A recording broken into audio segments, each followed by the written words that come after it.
human nervous system to a level of sustained overload it was never evolved to handle. Evolution equipped us with two primary operating modes.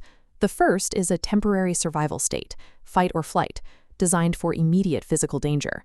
The second is a recovery state, which facilitates cellular repair and energy restoration. Digital habits disrupt this balance. When we wake up and immediately check a phone, the brain is flooded with notifications, headlines, and social cues. These signals of urgency act as artificial stressors. Even without a conscious feeling of panic, the brain interprets these pings as literal threats to its safety.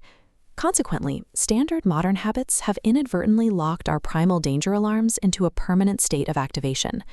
This graph tracks cortisol, the primary hormone managing our survival state. In short bursts, a spike is beneficial, providing focus for immediate crises.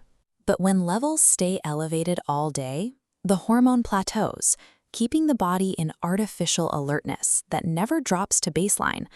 This sustained high alert state forces physiological trade-offs. Heart rate remains slightly elevated, muscles stay perpetually tense, digestion significantly slows down, and sleep quality is suppressed. This persistent feeling of stress represents a mechanical failure, where the body is trapped in an inescapable biological survival loop. Scientists refer to this breakdown as chronic nervous system dysregulation.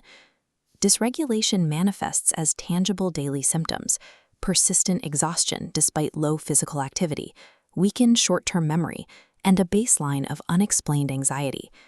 Because these symptoms develop gradually, many people normalize these warning signs and accept a diminished state of health as the standard experience of modern life. When recovery mode is blocked, the internal damage scales. Hormonal balances shift, cellular energy production drops, and systemic inflammation increases. This is the mechanism behind brain burnout. It is the physiological result of an engine running at high RPMs without its required maintenance cycle. Resolving dysregulation requires shifting the inputs we provide the brain. You cannot fix an overloaded system with more stimulation. You must provide deliberate signals of safety. This pulsing graphic follows the rhythm of slow breathing. It acts as a direct mechanical override, deactivating the survival response. Secondly, removing early morning stimulation, foregoing digital inputs for 30 minutes, allows the brain's natural startup without an immediate cortisol spike. Exposure to morning sunlight provides a third signal. This resets the biological clock and triggers the natural decline of stress hormones. Fourth, physical movement helps discharge the tension trapped in the muscles during fight or flight and restores healthy blood flow throughout the system.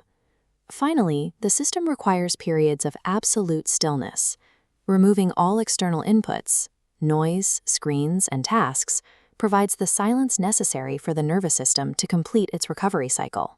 Consistent application of these safety signals leads to observable changes. Energy levels stabilize, cognitive clarity returns, and sleep quality improves as the body finally enters a deep state of repair. Taking control of these daily biological inputs realigns the nervous system with its intended role as a protector.